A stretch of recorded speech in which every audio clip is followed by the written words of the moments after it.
안녕하세요. 찰리브라입니다. 어제는 제가 아침에 새벽 4시부터 보통 일어나거든요. 저녁에 잠을 좀 일찍 잠자리에 든다고 말씀드렸잖아요. 근데 한 1시간 반 정도를 자료를 이것저것 찾았는데 거의 몇 개 보이지가 않더라고요. 그리고 시장 장세가 많이 안 좋을 때는 해외 이제 전문가들, 차티스트 이런 사람들도 자료를 많이 올리질 않아요. 활동을 많이 안 해요. 그래서 자료가 없어서 이제 어저께는 방송을 꾸역꾸역 만들까 말까 하다가 그냥 마음이 동하지 않으면 저는 방송을 만들지 않거든요. 눈에 띄는 게 없으면. 그래서 오늘 영상 같은 경우는 눈에 띄는 게 몇 가지 자료와 소스가 있어가지고 그 객관적 자료를 바탕으로 해서 단기적인 관점, 그리고 중기적인 관점, 그리고 장기적인 관점에 관해서 일단 말씀을 한번 드려보려고 해요. 그래서 처음부터 끝까지 시청을 하시면 하나라도 가져가시는 게 분명히 있을 거라고 이제 생각을 하고, 스테이블 코인들에 관한 컨퍼런스, 대담이 이제 벌어지는데, 여기 서클사 CEO, 그러니까 여기는 USDC거든요. USDT는 뭐 빗비넥스에서 찍어내는 거고, USDC는 서클사에서 찍어내서 주요 공급이 되는 주요 공급되는 그 주체가, 공급되어지는 주체가 그 코인베이스다. 이렇게 보시면 돼요. 그러니까 아니나 다를까 베리 실버트도 여기 DCG 그룹 대표로 참가를 해서 이번에 이제 대담을 나누게 됐는데, 여기 보시면 컴파운드 회사가 나와요. 그러니까 사람들이 흔히 말씀들을 많이 하실 때 내가 가진 코인이 디파이 메타에서 디파이 쪽에서는 대장 코인이다 라고들 말씀들을 많이 하시는데, 이번에 아마 요거를 보시면, 요 패널들을 보시면 아마 여실하게 어떤 게 진짜 대장인지 아실 수 있을 거라고 생각을 합니다. 요 컴파운드만 유일하게 참가를 했거든요. 여기 보시면은. 그래서 이 정도 급이면은 거의 제가 봤을 때는 컴파운드를 그냥 대장 코인으로 제가 봤을 때 취급해도 나쁘지 않게 되지 않았을까. 원래 동급 정도 되는 규모, 어깨를 나란히 할 정도 되는 지위가 있어야 여기 대표로 이제 참석해서 이 네 분만 이번에 나오는 거거든요. 그래서 이게 24일 날이에요. 공교롭게도 25일 날이 비트코인 옵션 만기일이거든요. 그리고 올해의 비중이 53% 몰려있는 것 중에 가장 큰 날짜가 이번 주 금요일 날이에요. 25일 날이에요. 그래서 지금 비트코인이 변곡점이 올 거를 기다리기 때문에 시세가 아무래도 지금 현재의 장세같이 있는 게 아닐까라는 생각을 이제 하고 있습니다. 그래서 어쨌건 지금 스테이블 코인들에 관해서 이분들이 이제 대담을 나눌 거다 한 가지 이제 말씀을 또 드렸고, 여기 보시면 코인스팟이라는 그 거래소가 처음으로 이제 호주에서 만들어진 그런 가상자산 거래소인데, 이번에 이 스파크 토큰에 관해서 지급해주는 거에 관해서 뭐 허락을 했다, 이런 얘기가. 그래서 지금 현재 승인된 게 그 4개 거래소죠. 여기 보면은 엔닥스까지 포함해가지고, 엔닥스는 캐나다에서 처음으로 이제 거래소를 만든 데거든요. 그래서 현재 이제 4개 거래소만 지원하는데, 이 추세로 만약에 간다면 12월 달에 아마 국내 거래소도 12월 전에는 동참하겠다 이런 의견 표명을 하지 않을까라는 생각을 합니다. 그래서 10월 달 중반 정도 되면 바이낸스나 코인베이스도 본인들의 뭐 이 XRP 플레이어 네트워크하고 관계된 스파크 토큰의 에어드랍에 관해서 이거에 관해서 어떻게 스냅샷을 진행할지 결정이 될 것 같고, 또 하나 이제 제가 한 가지 드리고 싶은 말씀이 있는데, 아마 지금 불안한 장세에서 많이들 아마 힘들어 하실 거예요. 근데 여러분들이 이건 보셔야 된다는 거죠. 그 연방준비은행하고 뱅크 오브 재팬, ECB가 전 세계 중앙은행의 3대 중앙은행이에요. 거의 전 세계 IMF 통화바스켓에 77%, 80%는 아마 못 미칠 거예요. 예전엔 80% 미쳤는데 PBOC 비율이 점점 이제 늘어나면서 아마 이 비중들이, 이 중앙은행들 그 비중이 약간이라도 이제 줄어들었는데, 이들 은행이 평균적으로 찍어낸 돈이 여기 보시면 2조 달러가 넘어요. 90도 각도로. 그래서 요걸 보시면 현재 이제 추세가 어떻게 될지, 그리고 여기서 급작스럽게 이 돈을 뿌리는 거를, 찍어내는 거를 줄이기도 사실 애매모호한 상황이에요. 다 어려워요. 일본도 마찬가지, 미국도 현재 경제 상황이 나쁘고, 유럽 같은 경우는 예전서부터 사실 되게 안 좋았어요. 그건 저는 잘 알죠, 그거는. 그리고 여기 보시면은 이 데이터가 사실 되게 중요하거든요. 그러니까 몇 년 동안 어떻게 경제가 흘러갈지, 그리고 비트코인 ETF가 등장을 하면 과연 무슨 일이 일어날지를 과거에 처음으로 이제 그 골드 ETF가 처음에 런칭됐을 때 그 시점을 보면 알 수 있거든요. 골드 ETF가 처음으로 승인 났을 때가 2004년이에요. 여기 보면은 2004년인데 정확히 이 이후에 2007년 8월 달에 세계 경제 대공황이 발생이 됐어요. 우리가 예측할 수 있는 건 뭐냐면 비트코인 ETF 승인 이후에 3년에서 4년 이후 세계 경제 공황이 올 가능성이 높다.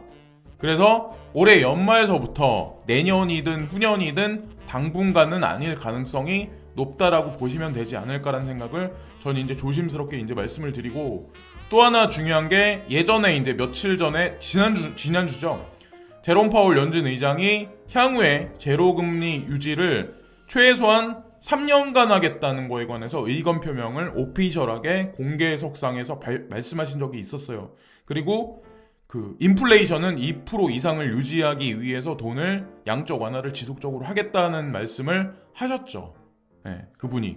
그래서 요거를 가만히 대입을 해서 매칭을 한번 시켜보면 대충 큰 그림상에서 어떻게 그림이 나올지를 여러분들이 아실 수 있을 거예요. 그리고 비트코인도 만약에 ETF가 승인이 난다면 여기 나와 있는 것 같이 비트코인도 골드가 ETF 상승으로 몇 년 동안 상승한 것 같이 비트코인 캐시도, 그러니까 비트코인도 뭐 가상자산 시장도 분명히 이런 상승세가 있을 가능성이 높다라는 걸 우리가 그러니까 어느 정도 유추할 수 있다고 생각을 하고, 많은 분석가들이 있어요. 그러니까 지금서부터 뭐 폭락할 거다, 몇 년 동안 폭락할 거다, 그러신 분들도 있고, 여기서 그냥 나쁘지 않게 흘러갈 거다, 그러니까 저같이 이제 그러신 분들도 있고. 근데 저는 제가 여기서 폭락한다고 말하는, 차라리 여기서 지난번부터, 그러니까 지난 6월 달부터 폭락하겠다고 말씀하셨던 분들 개진을 지속적으로 하시는 분들이 아마 분명 있을 거예요. 여러분들이 유튜브 보시는 분들 중에. 근데 저는 오히려 지속적으로 그분들이 그런 의견 표명을 한다면 저는 오히려 그분들 의견을 존중합니다. 그게 왜 그러냐면, 자 보세요. 하루살이 분석가들이 있어요. 그러니까 지난달에는 대세 상승론을 말한 사람이 있고 이번 달 가서는 똑같은 사람이 대세 하락론을 펼치는 사람도 있을 거야. 그러니까 일주일 전에는 오른쪽으로 가라고 얘기하고 이번 주 가서는 왼쪽으로 가라, 이렇게 오히려 그런 분들이 대세 하락론을 지금 말씀하시는 분들보다 저는 오히려 더 존중받지 말아야 된다고 생각을 하거든요. 네. 전 오히려 그냥 대세 하락을 그러니까 주구장창 주장하는 사람 있죠. 자기의 어떤 인사이트로 인해서 뭐 어떤 논리로 인해서 어떻게 보면은 그런 사람들을 더 존중한다고, 그러니까 존중해야 된다고 저는 생각을 해요.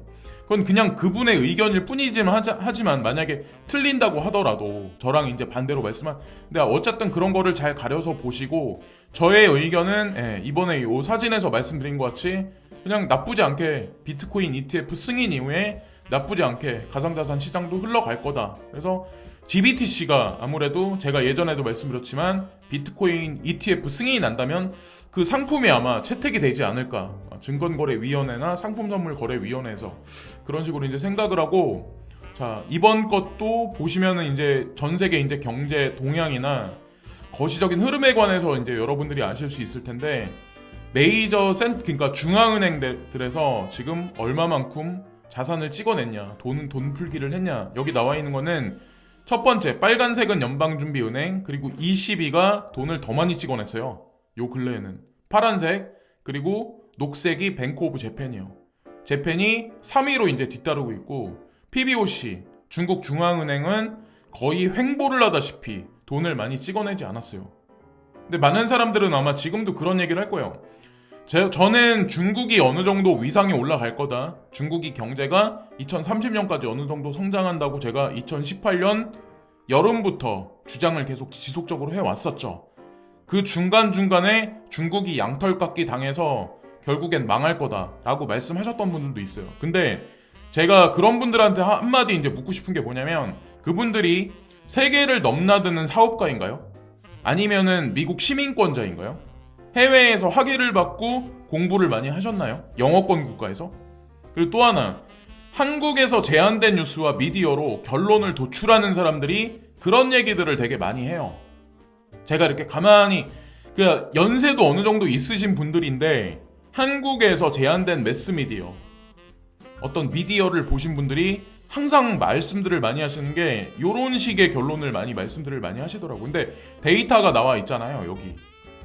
그러니까 지금 중국이 돈을 많이 찍어내지 않았다는 얘기는 얘네는 그나마 여력이 있다는 얘기예요, 사실은. 네. 그리고 강달러 추종자들이 다 어디로 갔냐, 다들 어디로 갔냐. 이지성 작가님을 통해서 그분도 마찬가지고 강달러를 계속 주장하셨잖아요. 그죠? 근데 어느 순간부터 그런 얘기를 안 하더라고요. 이제는 또 다른 얘기 하기 시작을 하더라고요. 네. 근데 저는 모르겠어요. 저는 뭐 일적인 관계로 이 나라 저 나라 다니면서 제가 느낀 거는 중국하고 인도가 어느 정도 어느 만큼 성장을 되게 많이 할 거다라는 거를 제 눈에는 그게 2016년서부터 그 이전서부터 보이긴 했었거든요, 사실은. 그래서 그렇게 말씀을 드렸었고, 물은 위에서 아래로 흐른다. 이게 사실은 그거예요. 여기에 포커스를 많이 맞춰야 된다고 생각을 해요. 발전되고 많이 이렇게 선진국화되어 있는 어떤 그런 국가에서 에너지는 이동할 거다. 결국에는 에너지가 들어갈 공백이 있는데, 발전할 여력이 있는 대로 이 에너지가 몰아갈 거다. 이건 개인이 움직이는 게 아니잖아요. 그죠? 전 세계를 움직이는 세력들이 그런 식으로 움직이는 거고, 미국이 패권을 잡기 전에는 영국이었고, 영국 전에는 네덜란드였고, 네덜란드 전에는 포르투갈이었다. 그 전에는 스페인이었다.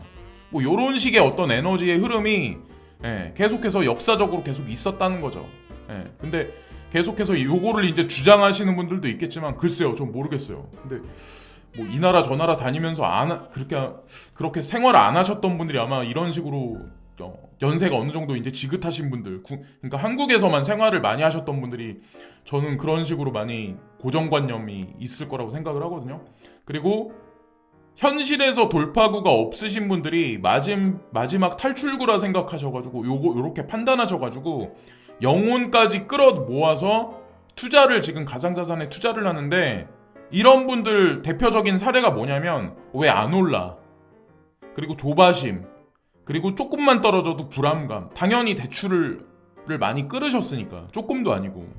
그리고 이게 불안감이 극대화된다. 그리고 가격이 올라가면 관심을 갖고 안도를 하고, 하락하면 비관론이 팽팽한 게 지금 이 시장의 70%, 80%가 넘는 대중들이 아마 요 비슷할 거예요. 근데 이런 식으로 하시면은 백전백패예요.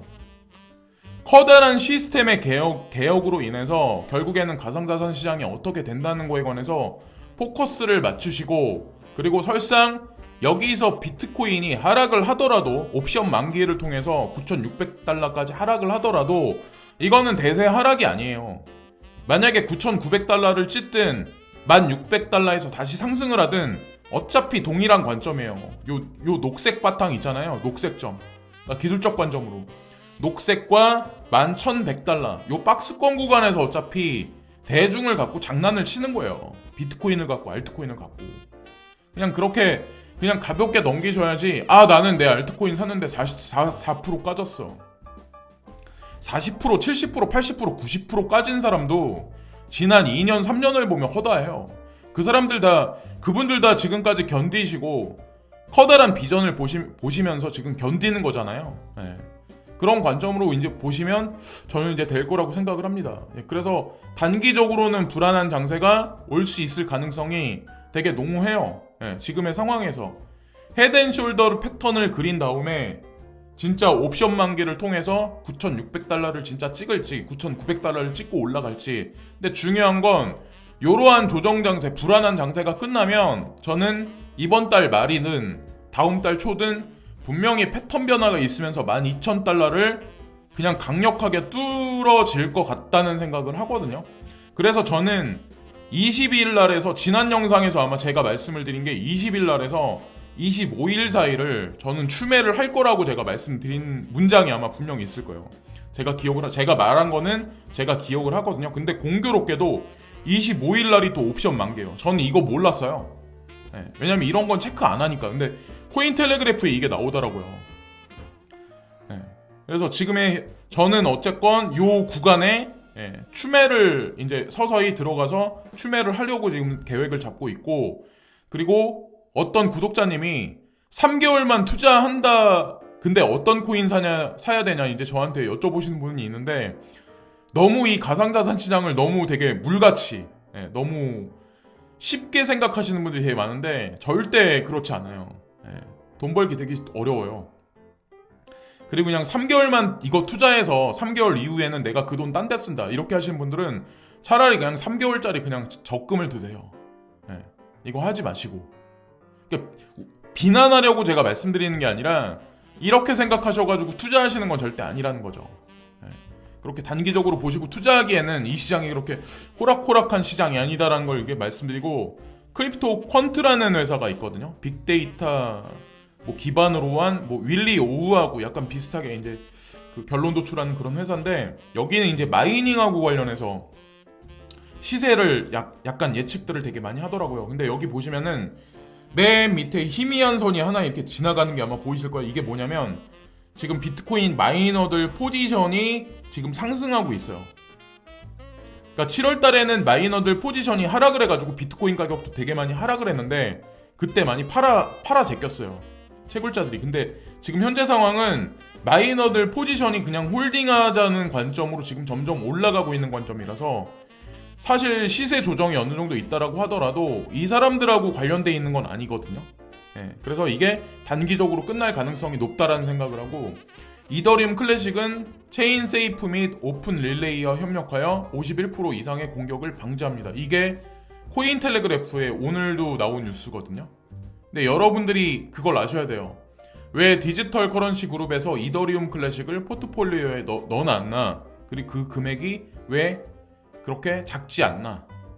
라는 생각. 그래서 어떤 사람들은 이거를 기회로 삼는 사람들도 있고, 이거를 그냥 비관적으로 생각해서 손절하시는 분들도 있을 거예요. 과연 어떻게 해야 그게 정답일까요? 참고로 제가 경험한 건데, 예전에 이더리움이 시장에 나와서 초창기에 이제 나와서 어느 정도 시간이 흐른 다음에 이더리움이 최초로 이제 해킹된 사태가 한번 있은 적이 있었어요. 그때 이더리움 가격이 80%가 폭락했어요. 단 5시간 만에. 그때 헐값에 이더리움 매집했던 사람들도 있었거든요. 그때 저는 이더리움을 팔고 다오를 샀었어요. 그래서 가격이 어느 정도 해칭이 되긴 했었지만 사실은 그때 헐값에 이더리움을 샀었던 사람들이 그때 승자였었어요. 저는 제가 바라보는 시선이 사실 지금 네 말도 안 된다. 해킹이 3번이나 있었는데. 근데 만약에 이 코인이 진짜 아니라고 판단하면 코인텔레그래프에서도 요런 기사를 계속 내보내지 않아요. 그런 거를 가만히 보시면 돼요.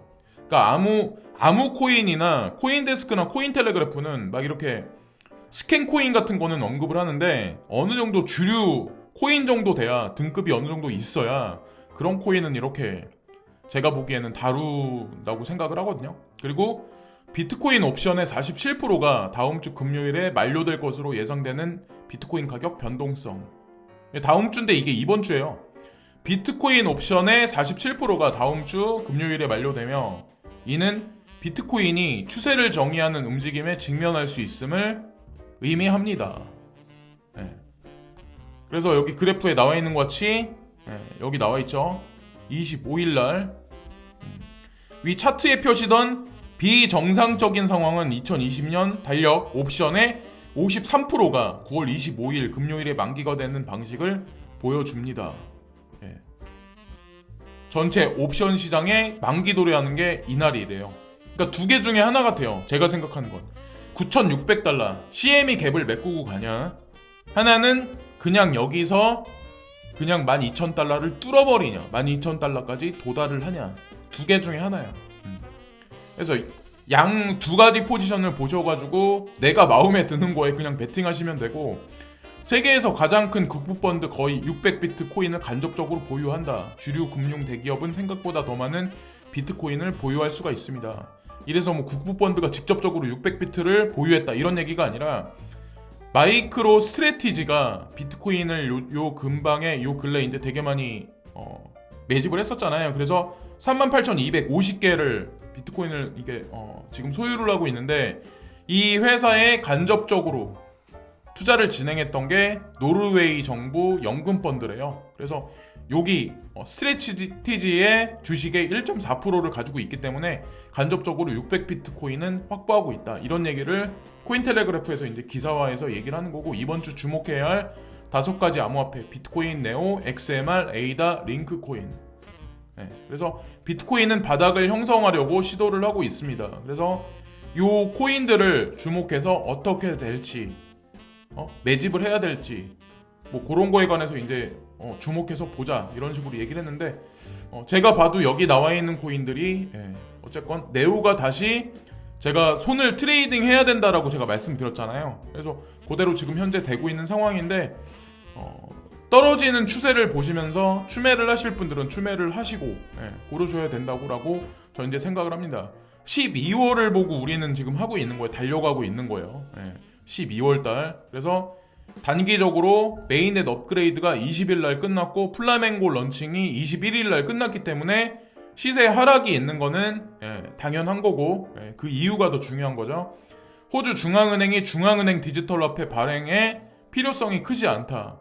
이렇게 장세가 안 좋을 때 이런 뉴스가 나오는 거는 사실상 호재다. 제가 예전에도 이제 말씀드렸죠.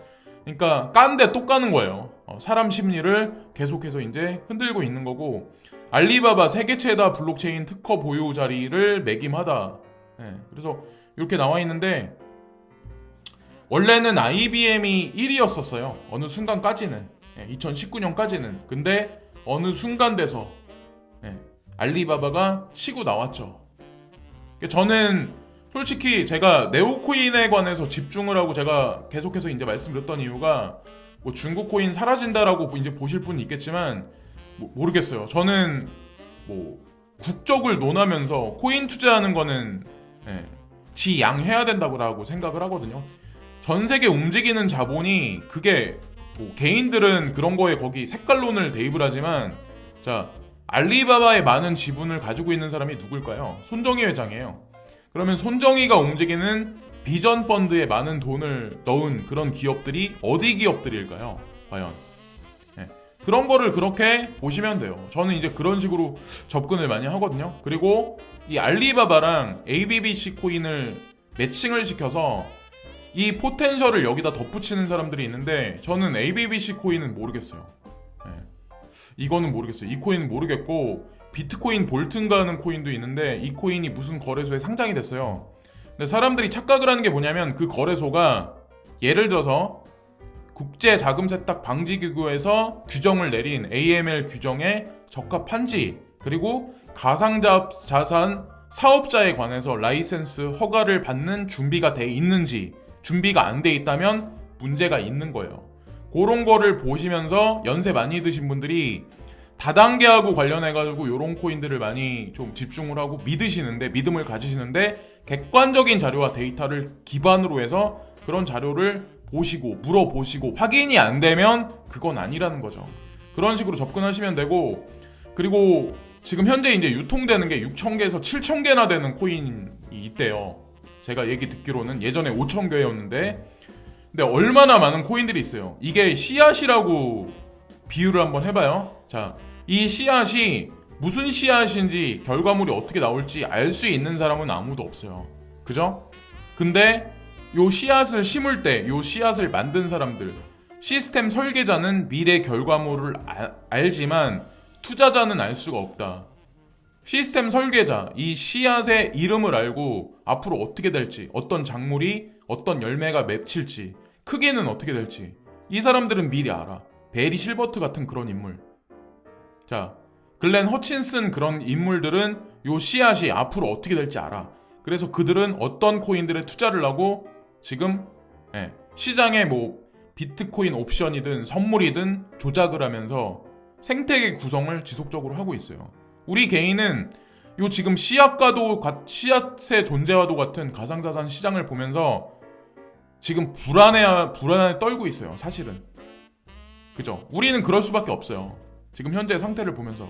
그래서 이 씨앗을 내가 잘 선택을 했는지, 과연 어떤 세력들이 여기에 돈을 투자를 했는지, 그런 거를 가만히 여러분들이 데이터를 기반으로 해서 뭐 여러 가지 자료를 분석을 해서 매칭을 시켜보면 대충 이 씨앗의 크기가 중간의 과정은 어떻게 되고 새싹을 맺고 나중에 어떤 결과물이 나와서 내 노후를 편하게 해줄지 그 결과물까지 알 수 있을 거라고 생각을 합니다.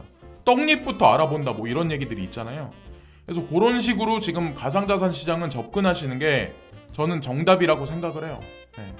이런저런 뭐 부안애동할 뭐 말이나 말거리들이나 뭐 미디어에 막 이렇게 휘둘리지 마시고 언제나 주체가 되는 거는 이 씨앗을 심은 사람들이다 라는 걸 보시면서 이 씨앗을 심은 사람들의 의도를 파악하는 게 더 먼저라고 이제 생각을 합니다. 시스템 설계자가 그리는 그림을 먼저 보시는 게 먼저라고 이제 생각을 합니다.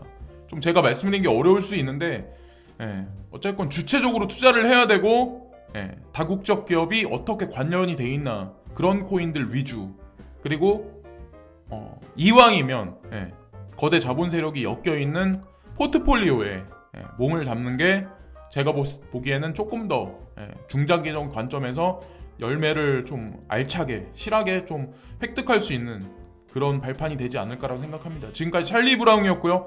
아까 말씀드렸던 뭐 데이터나 자료나 사진을 보시면서 투자 시장에서 너무 불안해하지들 마시고 좀 중장기적 관점으로 접근하시면 긍정적인 결과를 얻으실 수 있을 거라고 생각을 합니다. 구독과 좋아요 끝으로 부탁드리면서 이번 영상은 마치겠습니다. 감사합니다.